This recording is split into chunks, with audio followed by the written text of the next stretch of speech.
Bienvenido al video 32 del curso Especialización en el Sistema de Justicia Penal, el cual corresponde a la unidad 16. La Guía Nacional de Cadena de Custodia es un documento que nos sirve para llevar las mejores prácticas respecto a la cadena de custodia y es la que está vigente el día de hoy. Les sugiero leer por completo esta Guía Nacional de Cadena de Custodia, que también va a estar en el material que se suba a la plataforma que les indique su institución. Sustituye, y lo van a leer ahí, abroga a lo que son los acuerdos publicados anteriormente por la Procuraduría General de la República. El 002 y el 0078 ya no son aplicables el día de hoy.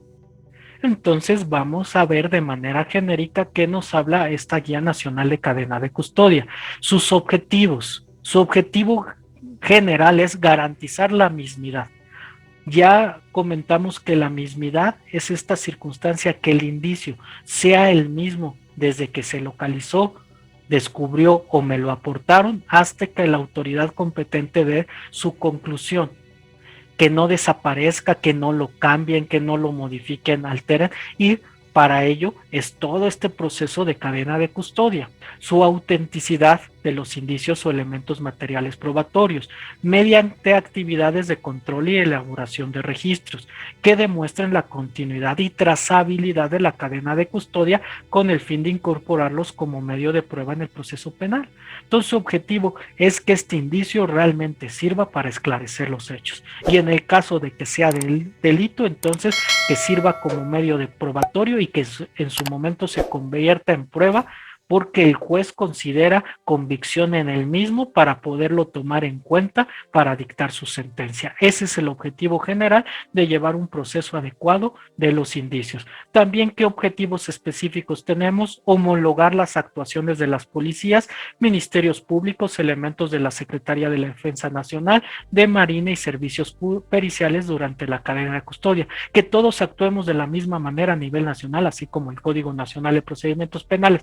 Es lo que busca también la Guía Nacional de Cadena de Custodia y todos los protocolos que se han publicado y las leyes reglamentarias que se han hecho. Ustedes saben la realidad. En cada lugar lo hacen de manera distinta. No se han seguido ni siquiera con los lineamientos del Código Nacional de Procedimientos Penales, menos con todos estos protocolos y guías que se han publicado en su momento. Esa es la realidad que vivimos, pero bueno, ya hay que buscar hacerlo de esa manera, pero muchas veces no depende de nosotros.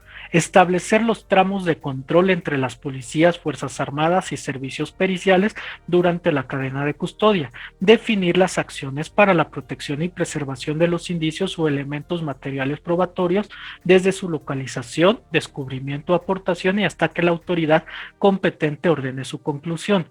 Establecer las bases para documentar las actividades y responsabilidades de quienes en cumplimiento de sus funciones o obligaciones tengan contacto con el indicio o elemento material probatorio. Es una guía de actuación para todos los que intervienen en este procedimiento. Intervinientes en el lugar de intervención. Está la trilogía de investigación en el lugar de intervención, que es el primer respondiente, el policía de investigación y la policía con capacidades para procesar o los peritos. Esa es la circunstancia ideal que se debería presentar en este lugar donde se encuentran estos indicios o elementos materiales probatorios. ¿Qué tipos de lugares tenemos? El lugar de intervención es el sitio en el que se ha cometido un hecho presuntamente delictivo o en el que se localizan o aportan indicios relacionados con el mismo. Conforme al Protocolo Nacional de Actuación del Primer Respondiente, es el sitio en el que se llevan a cabo las actuaciones relacionadas con la investigación de un hecho probablemente delictivo. En pocas palabras, es el lugar a donde llega el primer respondiente y demás autoridades a intervenir respecto a un hecho probablemente delictivo. Se divide en el lugar de los hechos o del hallazgo, como ya comentamos en el video del primer respondiente. Lugar de los hechos donde se cometió el delito. Lugar del hallazgo donde se localiza un indicio o elemento material probatorio que está relacionado con un hecho probablemente delictivo. Lugar conexo es un sitio secundario que tiene relación con el lugar de los hechos que se investiga y que se encuentran objetos relacionados al delito y que es circundante al lugar de los hechos. También está el lugar de la detención, pero es otra circunstancia. Lugares de acuerdo al tipo de acordonamiento, lugar abierto, cerrado y mixto. Voy a explicarlo de dos maneras distintas, conforme a la criminalística clásica.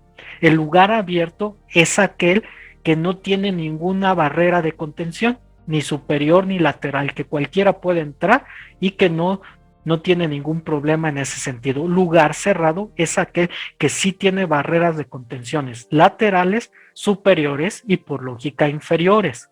Y el lugar mixto es aquel que sí tiene barreras de contención laterales, pero no tiene barrera de contención superiores, y tiene que ver mucho con la criminalística, con la manera que los peritos van a tratar los indicios. Sin embargo, para el primer respondiente es de acuerdo a cómo voy a acordonar. Si voy a clausurar o voy a hacer un acordonamiento en 1, 2 o 3 niveles, porque va a haber acceso del público. Entonces el lugar abierto realmente para la cuestión de acordonamiento es aquel que no tiene ninguna barrera de contención y tiene un libre acceso para el público. Por lo tanto, el primer respondiente va a tener que, si preserva el lugar, entonces va a tener que acordonar con distintos niveles de seguridad para que los que llegan al lugar, incluyendo familiares, vecinos, personas que estén por la zona, reporteros, etcétera, no puedan acceder al mismo. El lugar cerrado es aquel que tiene barreras de contención que no permiten el acceso de público, y por lo tanto la única actividad que tendrá que realizar el primer respondiente para preservar el lugar es clausurar las entradas, los accesos diversos que existen. Esa es la diferencia realmente para el primer respondiente de un lugar abierto y cerrado. Un lugar mixto sería aquel que combina tanto abierto y cerrado. Aquí al final de cuentas, utilices el tipo de lugares conforme a la criminalística clásica o de acuerdo al acordonamiento que vas a realizar, no importa, al final del día es que lo sepas aplicar y que cumplas con el objetivo de preservar el lugar y que nadie accese al mismo, alterando, contaminando, modificando tanto el lugar como los indicios o elementos materiales probatorios que se encuentran en él, y lógicamente lo más importante, velar por la integridad y la vida de las personas que se encuentran ahí, incluyendo la tuya. También te propongo, y ojalá lo hagas, que busques en lo que es la Guía Nacional de Cadena de Custodia, así como en la legislación aplicable o los lineamientos y protocolos que te rigen, las diferencias entre indicio, elemento material probatorio, evidencia, instrumento del delito, objeto material del delito, producto del delito, dato de prueba, medio de prueba y prueba. La mayoría lo vas a encontrar estas definiciones en la Guía Nacional de Cadena de Custodia, el Protocolo Nacional de Primer Respondiente, principalmente las 6 primeras que mencioné. Las 3 siguientes lo vas a encontrar en el Código Nacional de Procedimientos Penales. Te pido por favor que realices dicha actividad. Después tenemos previo a la cadena de custodia. Para iniciar la cadena de custodia, previamente se deberá llevar a cabo la preservación del lugar de la intervención por el primer respondiente o por la policía con capacidades para procesar, la cual tendrá como principal objetivo la custodia y vigilancia del lugar de intervención con el fin de evitar cualquier acceso indebido que pueda causar la pérdida, destrucción, alteración o contaminación de los indicios o elementos materiales probatorios. Entonces hay que entender, antes de la cadena de custodia viene la preservación del lugar, que no es una etapa de la cadena de custodia, es una preparación para el mismo. A fin de cadena de custodia, la preservación es para evitar que se altere, contamine y modifique el lugar y lo que se encuentra en él.